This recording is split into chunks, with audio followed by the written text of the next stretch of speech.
Good afternoon, everyone. I can see everybody is starting to join us, so I'm just going to give us another couple of seconds whilst everybody else dials in.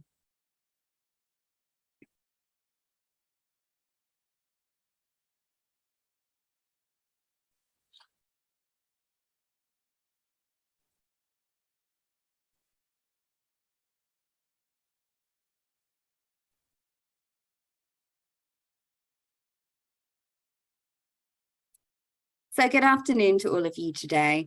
Although, as you can probably hear from my accent, I'm originally from the UK, I moved to New Zealand 7 years ago, and I'm now based in Auckland. However, since the majority of you, our audience today, are based in Australia, I want to take a moment to acknowledge the traditional custodians of country throughout Australia and recognise their unique cultural and spiritual relationships to the land, water and seas, as well as their rich contribution to society. I pay my respects to ancestors and elders, past and present. I know we also have some of you joining us from New Zealand today, and so a big no mai haere mai to you all. I'm delighted today to be joined by our panel, and I'm going to give you a quick introduction to all of them, some of who will be familiar to those of you who have a particular interest in this area. First of all, we're joined by Kwok Tang, who is a partner at Herbert Smith Freehills. Kwok specializes in advising on complex and strategic contracts in the technology, media, and telecommunications sector. Kwok has significant experience in advising on a broad range of TMT contracts and issues, including outsourcing agreements, master service agreements, software development agreements, licensing and maintenance contracts. Kwok also frequently advises on privacy and data security matters, both of which will be particularly relevant to our discussion today. So we're delighted you can join us, Kwok. We're also joined by Natasha Blicker, who is the Managing Director at Sterling and Rose.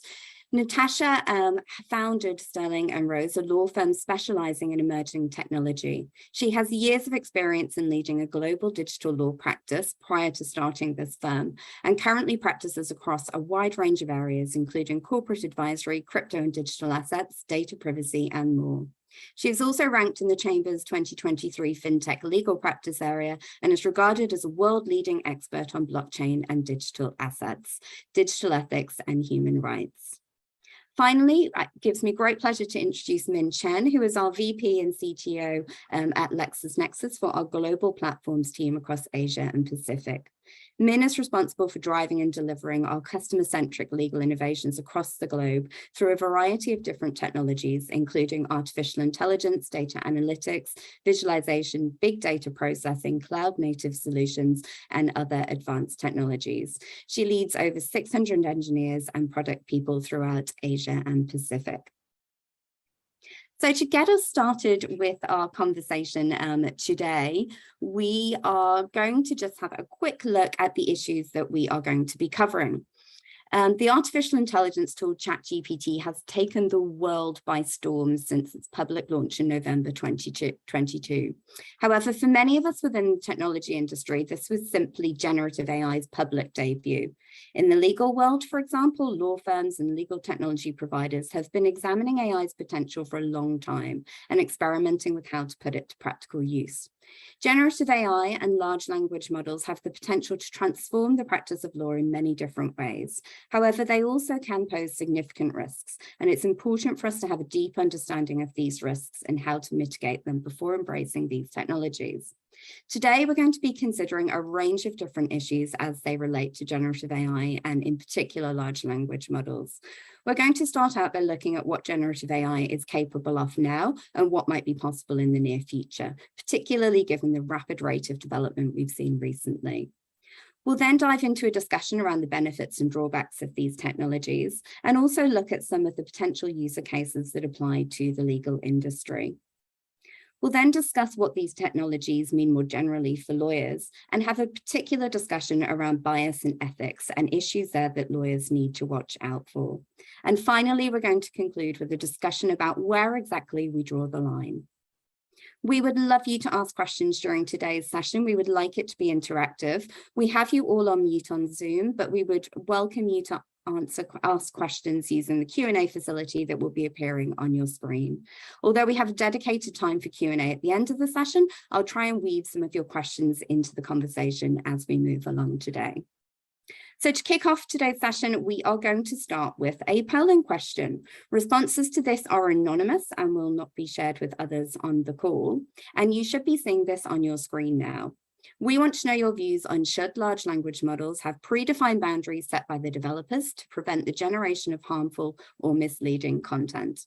I'm going to give you a moment or two to respond to the question, and then we'll have a look at your initial responses as they come through.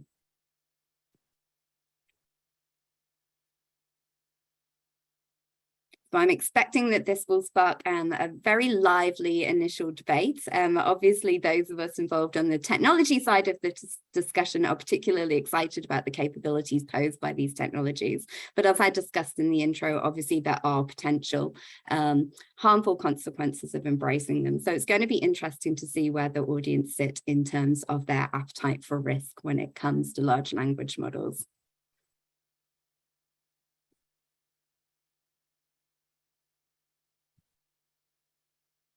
Okay, so I can see that it looks like most of our results are in, and we have a tie.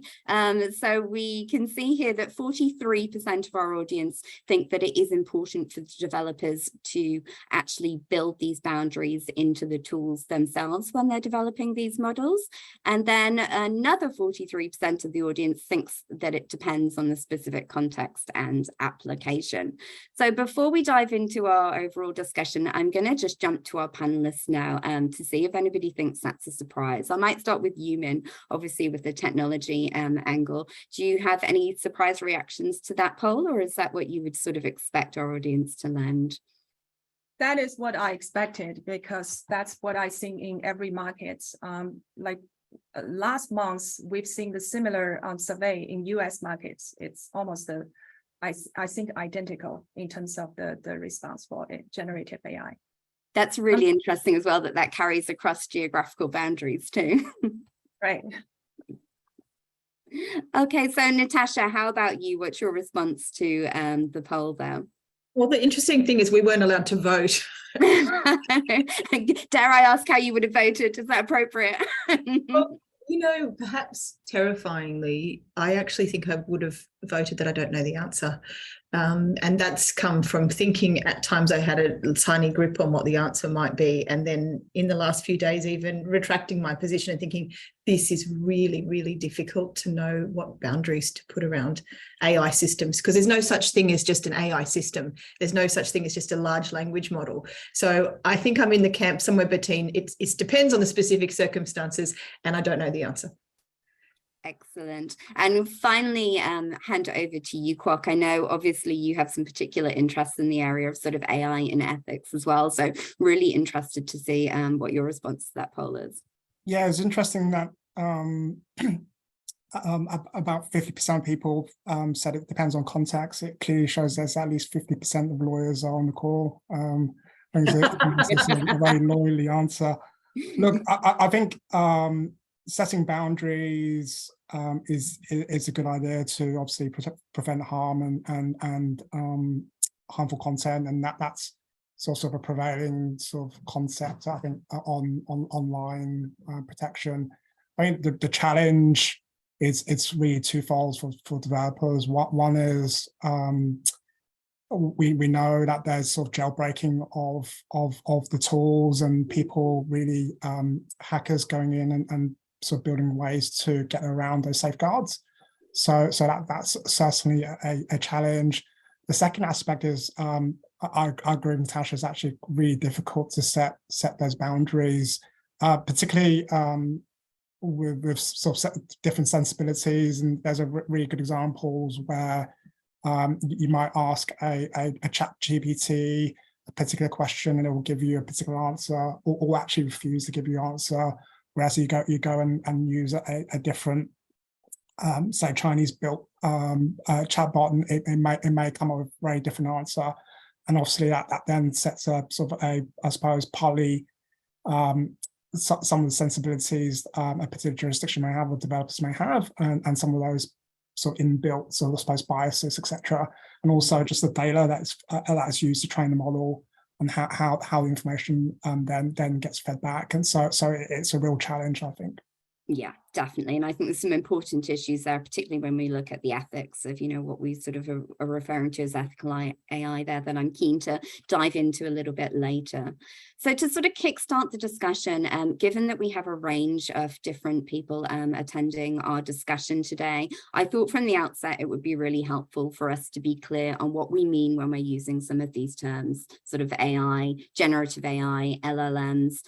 Some people will have a great understanding of what we mean when we talk about these, but I think it's really important at the outset of today's conversation to be clear about what the differences between some of those terms are, as well as perhaps a more general overview of kind of where we're at with generative AI currently. So what I might do is hand over to you, Min, to give us a sort of bit of a head start on the technology aspects of today's discussion.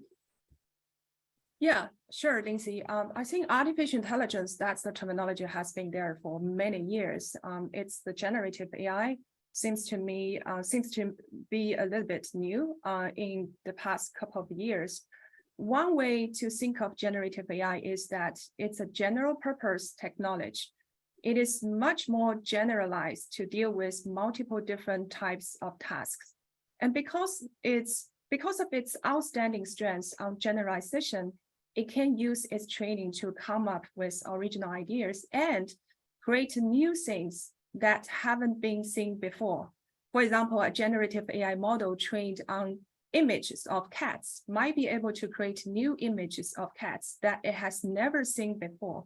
A generative AI model using its training on a large data set of text can create new written content on a given topic, such as stories, articles, or even conversations. Mm-hmm. Generative AI on text-based tasks is powered by large language model.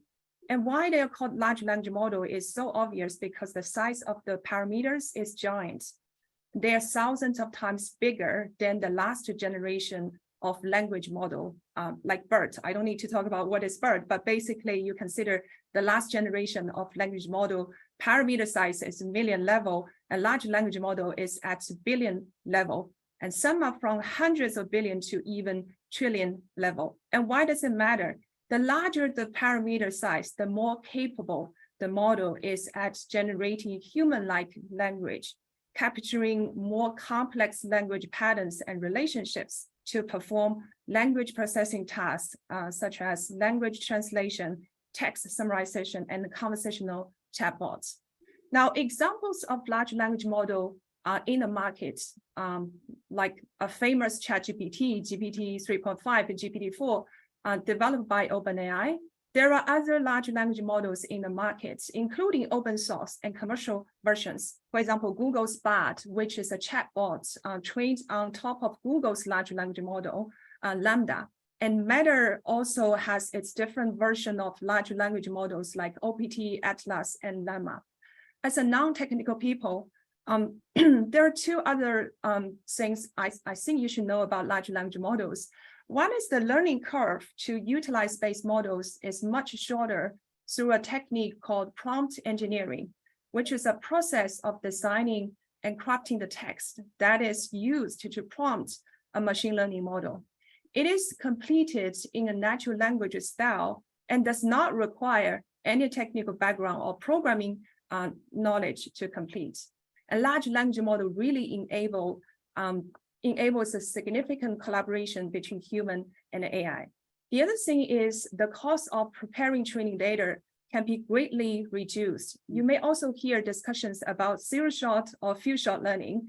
These techniques often used with large language models, meaning you don't have to prepare lots of training data, or you don't even need any training data. It can already produce higher quality of the results. Now, for example, to build a text sentiment classifier, in a traditional learning workflow, you have to collect and label a training set, train a model, and deploy it before you start getting predictions.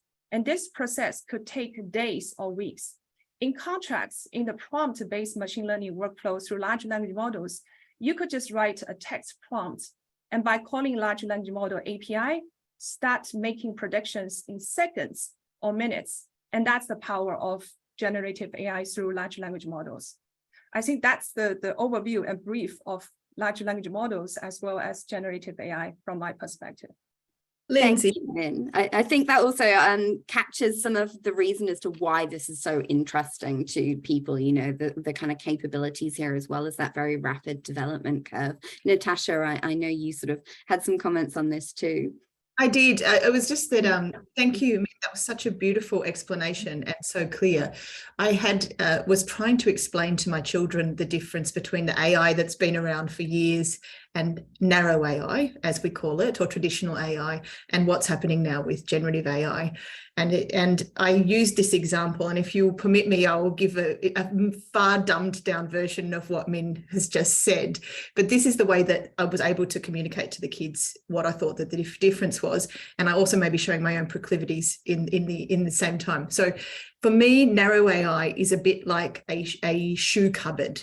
And inside the shoe cupboard is high heels, trainers, sneakers, children's shoes, every kind of shoe. And what narrow AI has been able to do for many years now is tell you patterns that are sitting inside the shoe cupboard. So it might say every 3 shoes is a sneaker. On your 5 shelves, you're most likely to have 3 high heels. You're going to have a better set of shoes if you put your shoes on the bottom shelf for the children. So it can tell you patterns inside that closet. But as Min said, when we got to generative AI, it basically turned the shoe cupboard into the whole world. It scraped the whole internet. And because of this addition of user prompting of asking questions, it effectively was like asking the question about the shoes by saying, can you make me a pair of shoes? And the shoes I want you to make me, can you make them to be children's high heels with pretty dinosaurs on the side of them? So it's a different shift. It's gone from one which is establishing patterns in a very restricted domain to one where you could ask anything and you could generate a created response, whether that's an image or text or code. That for me, the kids says like, okay, I think I understand the difference. And perhaps it's that very visible output, you know, the fact that it's actually creating something new that people can see that's really sort of captured the imagination of people around this subject. I want to now turn sort of more specifically to look at the legal profession. I know there's been lots of discussion more broadly around generative AI, some of the benefits and drawbacks, but I'd like us to consider for a moment, let's start with the benefits and, you know, sort of potential user cases for the legal market around generative AI. Kwok, I might turn to you first. What are some of the sort of user cases that you're seeing already, or, you know, some of the sort of questions you might be being asked around how these technologies can be used?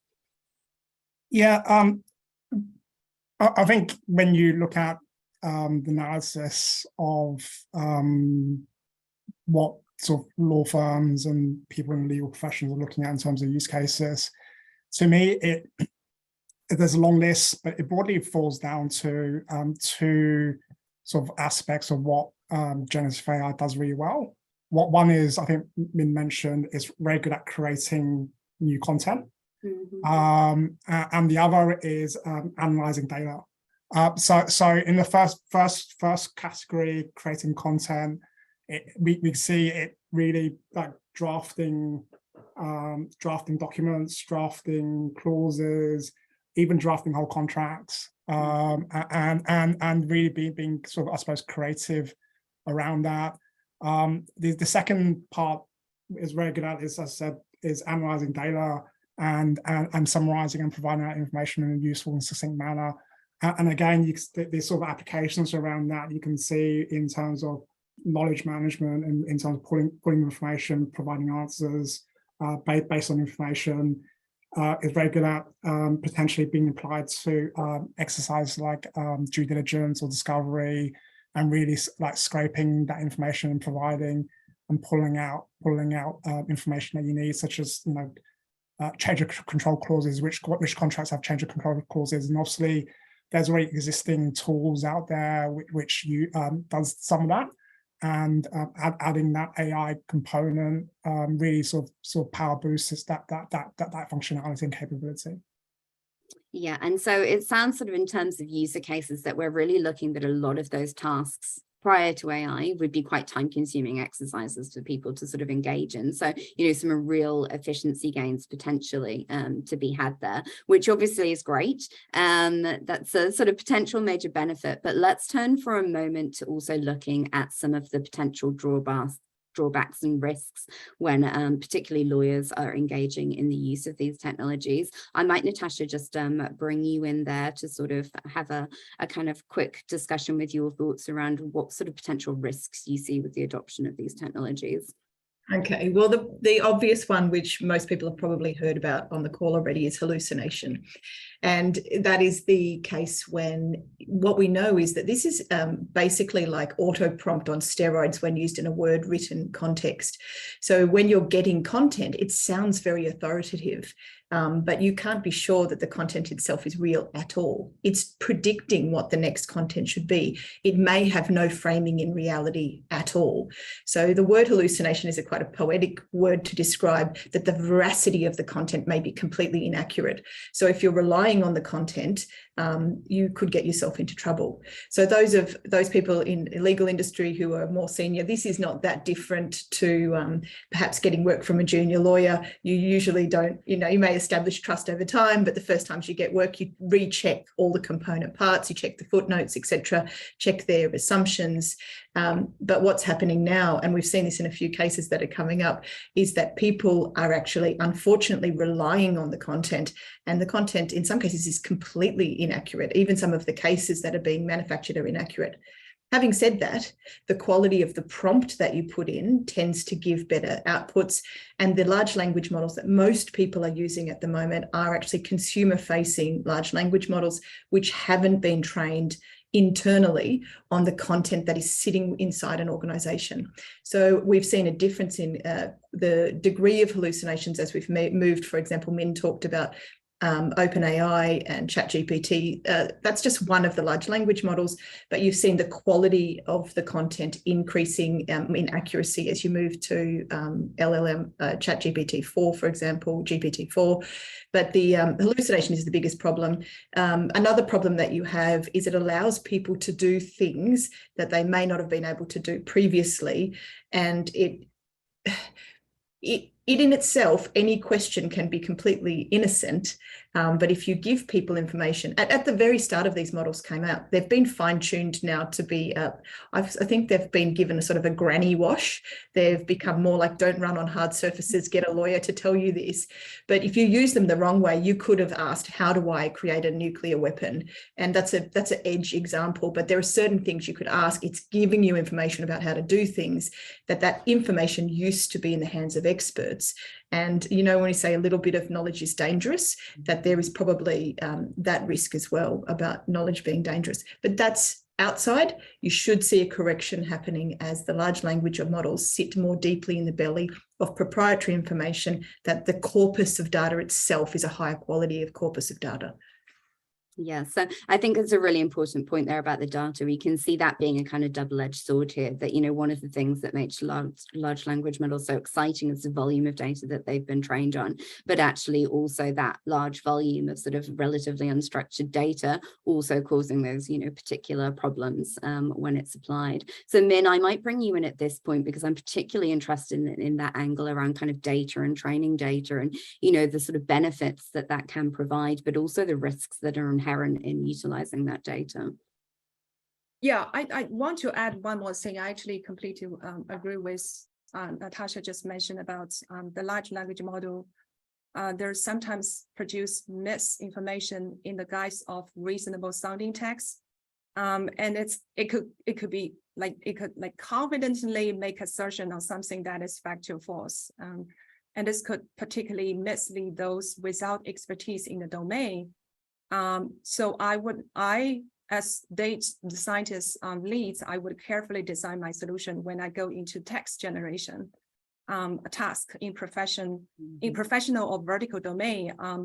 For example, if I want to leverage ChatGPT for legal drafting, I wouldn't directly call out large language model service out of the box. What we are doing in LexisNexis is we fine-tune or further pre-train the base model with our legal proprietary data, and to mitigate the hallucination issue. We also combine with other technologies to mitigate those issues. The other thing about the downside, which is a smaller issue, is the training data used for large language models has a cutoff point in time. And for example, the ChatGPT knowledge base is limited to the information up to 2021, and GPT-4 is up to 2022.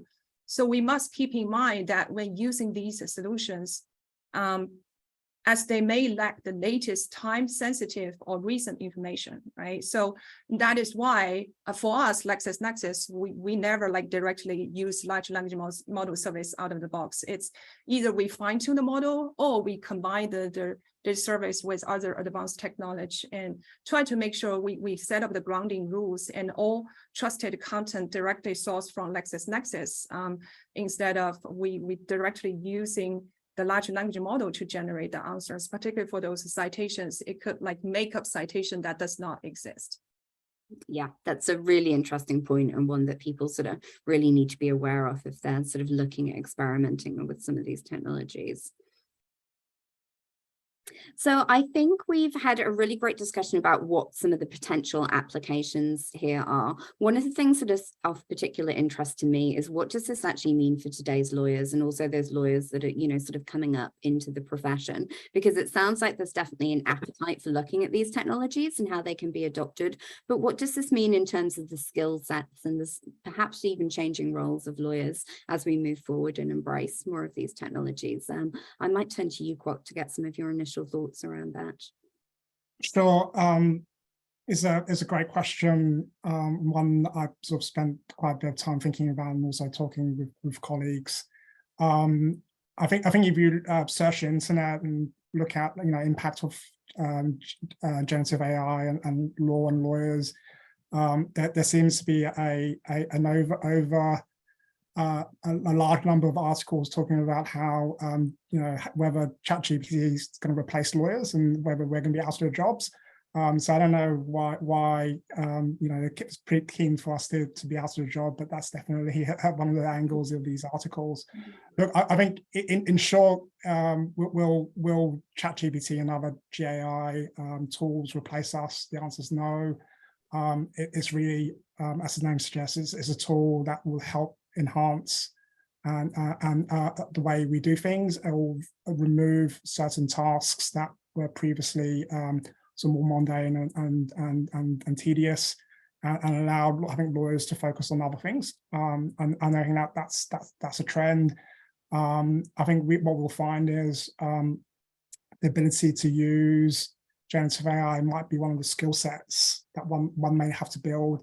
And I think one of your audience mentioned about people learning these skills at university, whether that's transferable. I think ultimately it's very similar to moving from you know, hard copy books and research how to find case laws using hard copies, to moving online and doing that same search using online.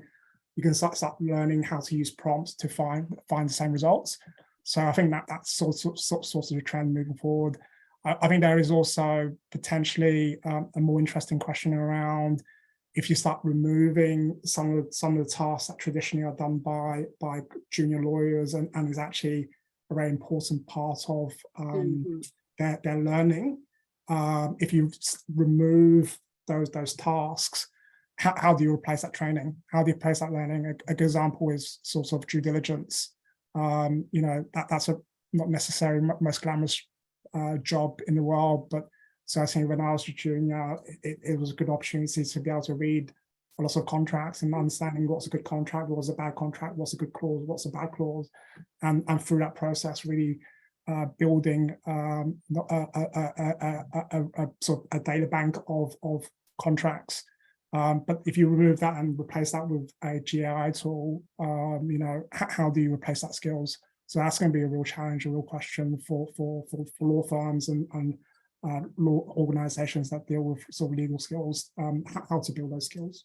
Yeah, and that sounds like that's going to be, you know, sort of a real challenge for kind of law firms. Now, Natasha, obviously, you in particular are at the forefront of kind of some of these types of technology, but that won't necessarily be the case for certainly all lawyers or even everybody who's on our call today. So what kind of things do you think that lawyers and law firms in particular should be considering at the moment in order to prepare themselves for, you know, what's on the horizon and what's coming, you know, even a few years down the line? Just to pick up on Kwok's point, I do think that there can't be naivety in respect of the degree of automation of certain jobs. And those are not just constrained to legal jobs.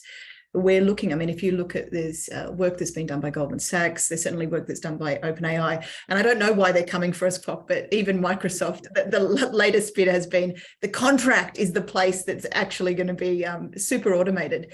But the things that we're seeing, we use large language models every single day at Sterling and Rose in multiple ways, whether it's from creating our content through Mid-Journey on images, all the way to absolutely using large language models to do the reduction of the first iteration of work. The reason I think that is inevitable and you're not going to be able to stand in the floodgates of that is the same thing we saw which happened with technology assisted review. So no one does discovery anymore where people all sit around a table and search for the needle in the haystack. The reason that people don't do that is actually our legal duties. And the duties told us that you have to do things the most efficient way possible. And unfortunately, it will be, and to the deficit of people's expertise, Kwok, I agree with you, but it will be that we will use large language models to automate parts of our jobs. But some things that I found quite interesting is if you look at the data around the early data that's coming out of this, is it saying that in terms of productivity increase, and I'd say this is certainly tracking with our experience at Sterling and Rose, is you're looking at a 0.8 standard deviation in time decrease in production and output quality raising by 0.4 standard deviation. So if you're doing the work right, you should be actually getting an uplift. I've had pieces of work. I think this is really interesting because law firms tend to charge by the hour, and regulation actually forces us to keep time-based recording in terms of if someone argues later about what we did or didn't do, if it's right, that's how we prove what we did. But time may not be the best metric anymore for measuring our expertise or our value, because I can see myself that I had a particular piece of work that would normally take me about 30 hours to do. And as an expert in that area, I got my first drafts all using a large language model, proprietary language model, and then could actually get to a situation where I did that in about 3 hours, the first cut. I knew I was still adding the same value, but the time spent on the task was not what was giving me that value. But we're looking at 44% of legal jobs can be automated by AI, 35% of business and financial jobs, and 32% of management jobs. One of the things that I have seen in the industry is people are pushing themselves into areas of non-expertise. So you have certain, you may have the referrals that would have come through general counsel from in-house teams. They'll do a little bit more themselves before they send it out to a law firm to check off their work. So there is a slight change that's happening there as well. But I do think that all in all, rightly or wrongly, and we're talking about generative AI, it's the start. It's not the end of where large language models aren't the end of the AI journey, but you're looking at, 2/3 of all current jobs may have some exposure to AI automation. Yeah, which are quite remarkable statistics. I mean, one area I'm very interested in is not necessarily does this replace lawyers. I think we can probably agree that that is not going to happen. But what potential new roles do these kind of technologies create? Is there a need for sort of additional skills here that create additional opportunities in the industry? And then obviously as somebody who works, on a daily basis with these technologies, I'm particularly interested in your thoughts about whether you think there's going to be a need going forward for these kind of more hybrid roles for sort of technologists which have a detailed understanding of the data and the subject matter to be involved in, these developments going forward. Yeah, I think prompt engineering is definitely a new role for us because in the past, when we deal with the traditional deep learning solution, it's always just data scientists lead the whole project. They have lots of technology details to design the solution, but prompt engineering is definitely, I think, requires some skill sets, also requires the knowledge on the specific domain. Like for us, we need the legal domain experts work with us to design and craft prompt engineering. And then you will see like different prompts will generate different answers. So it's really a skill set that we call it like designing and crafting the prompt to help large language model generate more accurate and high quality answers. This is definitely the new role for us. Right now we have the data scientists still lead to design a prompt, but it's refined by our legal domain experts. I think I can also share the experience from LexisNexis perspective, how we best prepare the large language model and implement in our solutions. Is a few months ago, before we decide to adopt large language models such as ChatGPT, GPT-4, and other advanced large language model technology and solutions, we had a very thorough understanding of this technology with its strengths and limitations. And that includes how the data is used and the potential bias it may have. And in LexisNexis, we have a team that closely monitor and reviews each project using machine learning and large language models. And this helps identify any potential bias or issues early on, so the team can take corrective action when needed. We also continue bringing human in the loop. It is essential and critical that we have the human oversight to ensure that the generated content meets our high quality standard and also align with our business value and objectives. So to summarize, I believe business can harness the potential, the great potential of generative AI to perform daily tasks with accuracy, efficiency, by combining AI-powered tools and human expertise. Will generative AI replace lawyers? This question is not new. It has been frequently asked since AI has been advancing in the past decade.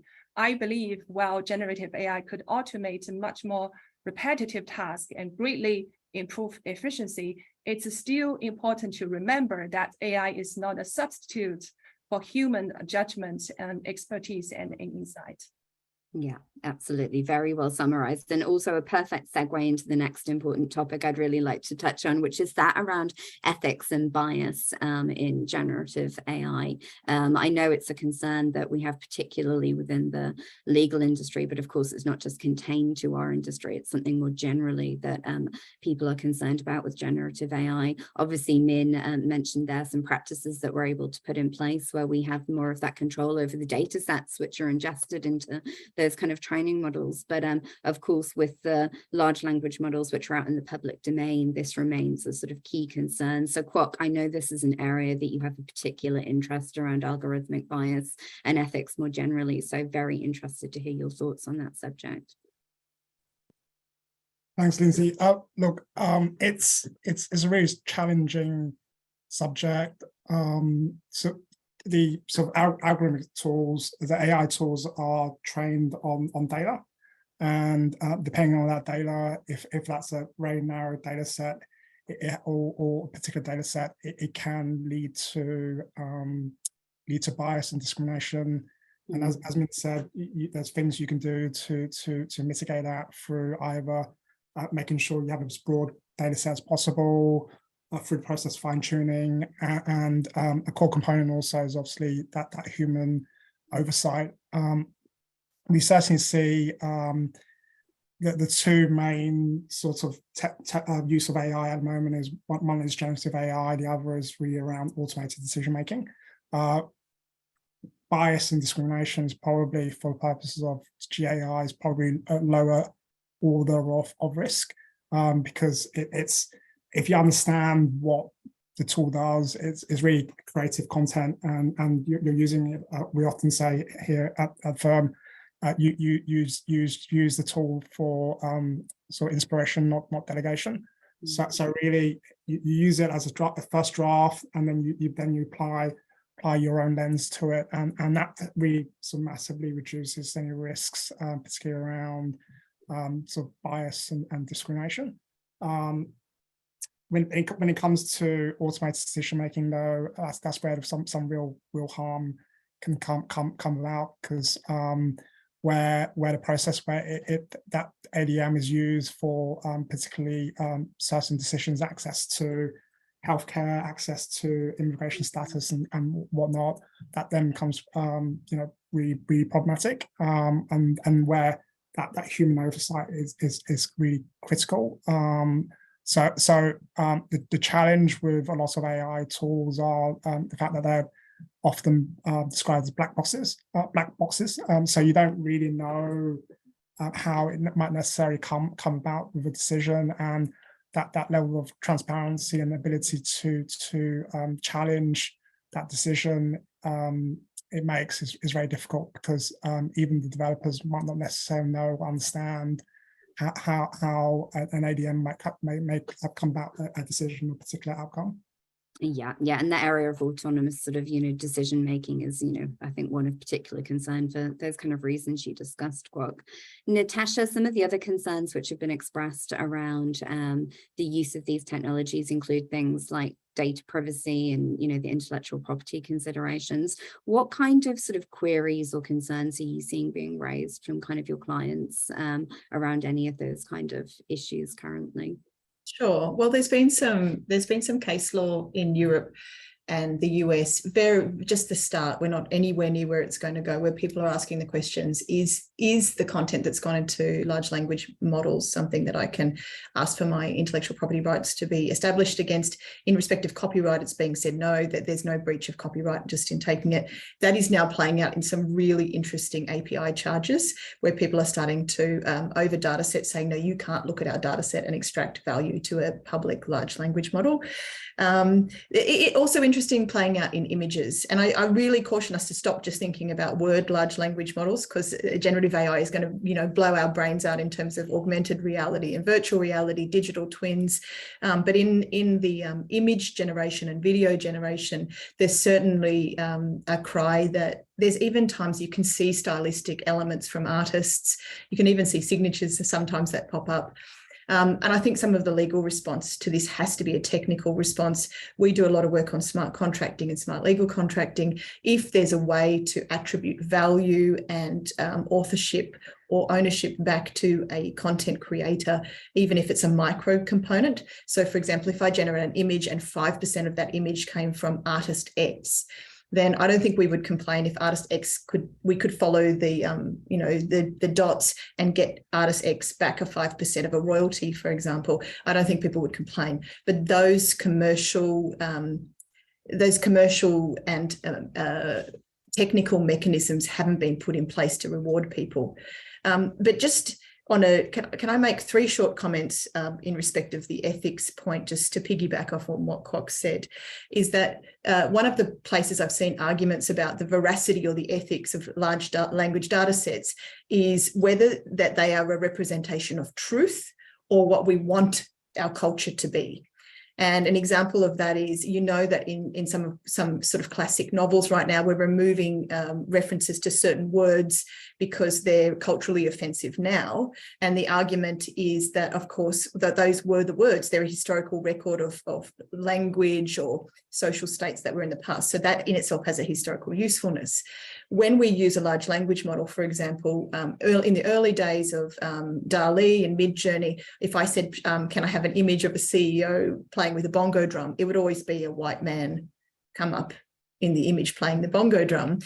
Whereas now, my God, I'll get one African-American woman playing a bongo drum, and I'll get one younger woman and one older man. And it really does. They've really tried to break out of certain of the biases. But is that what, I always say no one tries to correct the bias of the fact that most men are in prison and not women. So it is a cultural judgment. So the second point there is, why are we talking about ethics? The reason we're talking about ethics is because usually we just regulate something or make hard law. And in this instance, AI is very, very difficult to regulate. And most countries aren't even actually, aside from the EU has got some hard law coming, and also China has some hard law coming. But again, in the large language generative AI law that's coming in China, they're saying it can't have sex, it can't have violence, it can't have anything that's not in the national interest. And my last point is about making good data sets. And it's a given. You want a good data set to get a good result. But the human face of that, we've seen some cases where, for example, the data sets kept throwing out the main data, the main surveillance that had been done was over white men, middle-aged white men. So it had a propensity to throw out results that were in the benefit of white middle-aged men. So what this particular company did is it started to survey Indigenous populations in Australia. This is the real reality. We'll give you some of our software, you just use it. But what that did, the curation to get a data set that they could then sell, which said this has Indigenous populations built into the data set, was meant that the Indigenous population had to be surveilled to actually expand the data set to be a better data set. So you can see it's not a like some perfect dance, just get a better data set. It is actually a totally complex ethical conversation. If you want the digital realm to mirror the real world, then you have to have privacy implications and you have to have surveillance implications. And not everybody wants that. It's a real balancing act.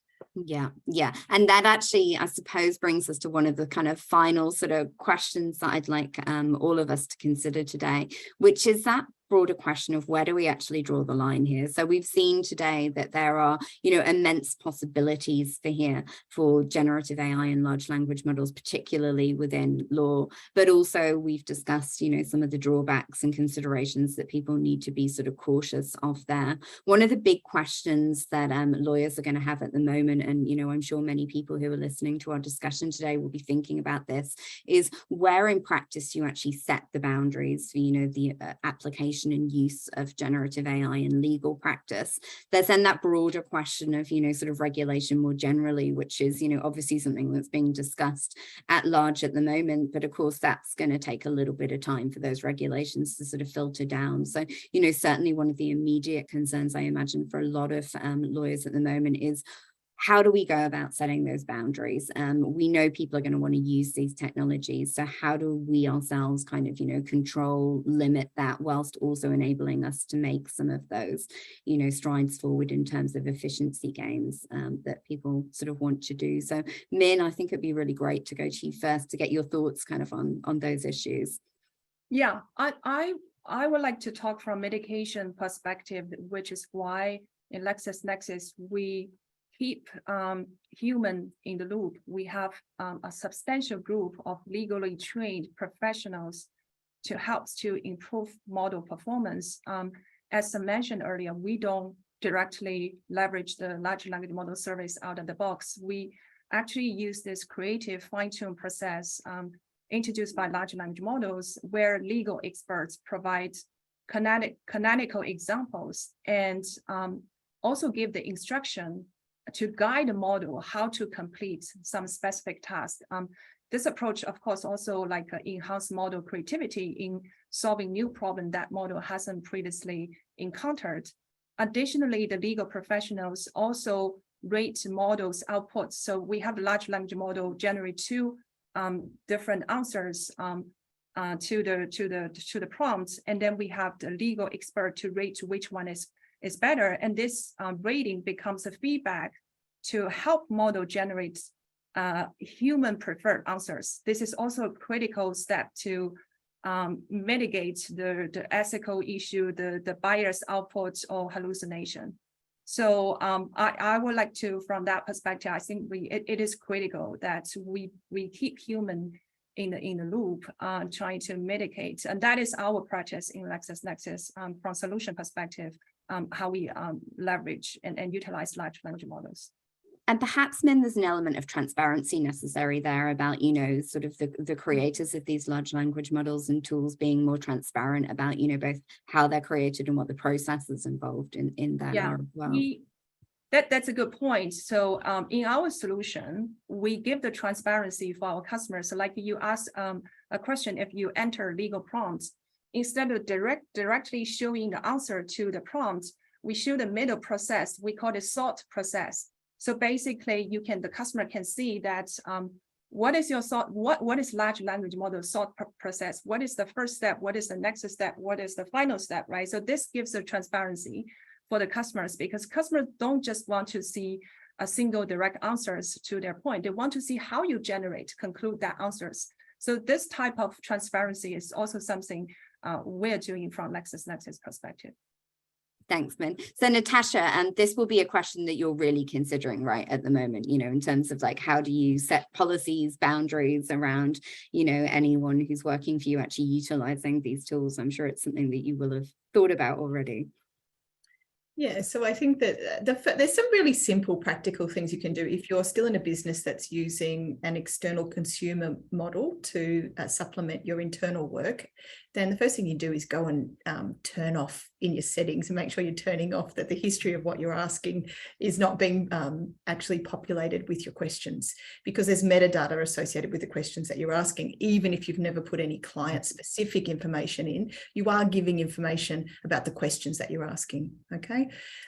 In terms of we are very, very strong on our junior lawyers, making sure that they are not giving us, you can hear it's such an unoriginal voice. You can write in different voices in ChatGPT, but I think it's kind of offensive when you just plonk something over that's written in a GPT voice.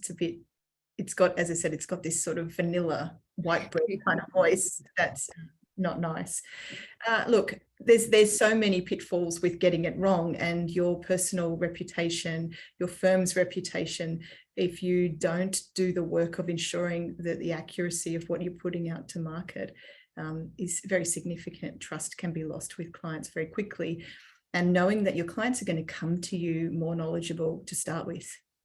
So that's a big thing. I had a friend very recently who was going through a divorce in Utah, and I don't know anything about Utah divorce law. I'm not a divorce lawyer, but I was able to get myself up to a degree of speed that I then elongated through using other search modules more generally to understand what that was, to be able to give her some non-legal advice, but friend advice. So I'm saying to the extent if you're in a private practice, you should expect that the people who are coming to you are coming with more knowledge in the first place. And are you seeing that already, Natasha? Are you seeing that your sort of clients are coming with that level of knowledge, or are they still more at a basic level? Oh no, because the clients that we tend to serve people who are specializing in new tech. So they're already playing, they've already built their own proprietary LLM. They're already, at the edges. But we do a service for large corporates, which is their AI strategic planning. And it's definitely right now in the center, in the belly of most organizations thinking, what are we actually going to do here? How do we make sure we take efficiency gains that are right now? You cannot ignore this. This is, you basically, if you can increase productivity at these levels that are being put here, I always like to say as well, most businesses aren't charities. So there's another part there about showing your value. Be a thinker that's thinking outside the box, because if the skill that you have is the ability to reproduce large amounts of information, that's probably not the best skill of the future.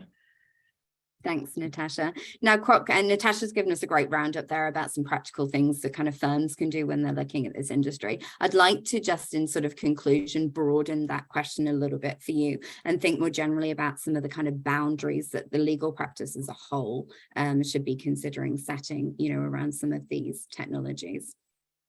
So, we've sort of looked at this internally, but also talking to clients, not just in the legal field, but more broadly. And there's certainly a percentage of people whose first reaction is to try to ban, JI. And our sort of general response to that is it's you're potentially losing a competitive edge, some of those efficiencies we've talked about, and all those benefits. You're sort of excluding yourself from taking advantage of that. But B, also whether a ban is actually practical, because even if you don't access ChatGPT through your work laptop, you may be able to access it from your personal phone, right? So banning seems like it may seem like a simple solution, but in fact probably not that effective. So it then goes down to really having what we see as putting sensible guardrails and guidelines around how to use AI tools in a safe and responsible manner. And what that means depends on how you're proposing to use it. Is it internal use, external use? Are you creating content for your clients? How are you using it? And some of the tips that Natasha mentioned were really useful, particularly around self-confidential information of your clients. What's quite scary though, I think, Lindsay, I was sort of reading this morning the Australian Financial Review. There's an article there talking about a survey where amongst the surveyed, over 3/4 of those surveyed are either using or planning to use GAI. But only of those, only 5% actually have any sort of governance framework around the use. So it really shows that people are sort of running ahead and really believing hype and using the technology without potentially really truly understanding some of the risks that we've obviously outlined during today's session. Yeah, I think that's probably one of the scariest statistics that we've discussed today. You know, the genie is very firmly outside of the bottle, banning, you know, the use of this simply isn't going to work. But it does seem to me that there's a real and immediate need to be thinking about what those guardrails look like, you know, that we have to accept that in practice, this is something that's going to be used going forward. So really the attention should probably focus on putting those guardrails in place around how it can be used sensibly to mitigate, you know, some of the risks. Just to throw there is, I mean, one thing that is, the tools that are coming do that part of the guardrailing for you. So if you look at what's coming in Microsoft with Copilot, some of that, they understand proprietary data. So we don't have to solve all of these things ourselves. The tools that are coming will deal with proprietary data, IP, private information will be kept inside your four walls of your business more easily, even using LLMs. Yeah, and that's why we come back to that transparency point, right? Like that we need that transparency from those developers around, you know, what those guardrails that have been built into these tools that are coming down the line are and how far they go to solving some of these issues. So look, we've been getting a number of questions during today's session, and I've tried to weave those into our questions as we go along, but there's been some interesting comments from our audience as we go along. One in particular around, you know, whilst AI can certainly help with some of these efficiencies, it's never going to replicate that process of in-person meetings, of, you know, that a lawyer adding that value in person, having that warm handshake and walking down the road with their clients being something that's mentioned. We've also had some comments around, you know, we touched earlier on billing and, you know, potentially could this technological revolution finally be the end of that billable hour? As you say, Natasha, you know, we're becoming more streamlined as a profession, but that doesn't mitigate or, you know, reduce the actual value that you're adding to your clients. So, you know, maybe this finally will be the time that we see that sort of move away from the billable hour in practice. We've always had a comment around, clearly, I don't know, maybe a fan of Lord Denning, commenting that Lord Denning would have hated AI. Maybe he could have found some creative ways to sort of use AI in his judgments. He was kind of famous for having, you know, some pretty inventive judgments. So maybe he would have utilized AI in some way to spice them up a little bit, which could have been quite interesting. Also, a lot of comments around the skill set, which I think, you know, sort of we covered earlier on about the kind of skills that we're going to need to see in the future within our profession. And the fact that we really need to be making sure from an educational perspective that they're kind of, you know, being built into plans for legal education, either within firms or, you know, even earlier at university with the graduates that we're seeing come through into the profession. So look, I think today we've seen that generative AI really is presenting immense opportunities for our profession. And we've seen some of those in practice around sort of efficiency, productivity, and also that innovation, the fact that it's going to foster new, more innovative approaches. However, as we've seen, those challenges also are presented as well as we kind of navigate this really exciting frontier. So it's really essential, particularly for firms, to strike that balance between the benefits and drawbacks. As you say, Natasha, hopefully in practice, some of those tools that are coming down the road will actually address these potential concerns in practice, which will be fantastic. However, I think with the genie being firmly out of the bottle for all of us, it's really important that we embrace these possibilities while safeguarding as much as we can those values and principles which really underpin our legal system. As we kind of wind up today, I think I'm gonna be very strict and give 60 seconds each to try and keep us to time around what your sort of top tips for practitioners are in this area. So let's go to you first, Min, sort of 60 seconds. What top tips do you give to those in the legal profession around this area? That's very challenging. Try my best. I think it's exciting time for us with the large language models. I think for me, the major takeaway is thoroughly understand what is the strength and what is the limitation, and then we should focus on addressing and mitigate the risk. as an organization. I wish everyone has a great luck to implement this solution to improve their efficiency. And also, in the meanwhile, we set up the principle, like in LexisNexis, we always following the Relax AI, responsible AI principle. So with the responsible AI principle, we should be able to deliver a better solution to improve every of our customers' work efficiency. Great. Kwok, over to you. What are the sort of key takeaways you'd like to leave our audience with today? I'd say there's no magic to it. Don't be afraid, use it, but use it in a responsible way. As I said before, it's about inspiration, not delegation. In the same way, you wouldn't, ask a one-year lawyer to draft a contract and send it out to your client without looking at it. You wouldn't do that with a chatgpt contract or GAI contract that you've asked it to draft. So the principle is the same. Thanks, Kwok. And finally, over to you, Natasha. Two things. One is, if you haven't got an AI policy, for God's sake, get an AI policy. You need one. There's governance and strategic reasons you need one. The second thing is, the counterfactual to large language models is it's proved the value of data. And all companies are sitting on huge amounts of proprietary data.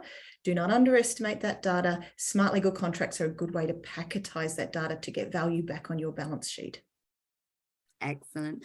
Well, thank you so much to all of you for your time today. I think we've had a really interesting discussion, lots of kind of discussion and questions in the chat. So clearly lots of interest and engagement in this area. And I think it's going to be really interesting to see how things progress in the coming weeks, months and years in this area. Thanks, everybody. And thanks to everybody who's dialed in today. I hope we've added some value to those of you who are considering some of these issues in practice currently. Thank you.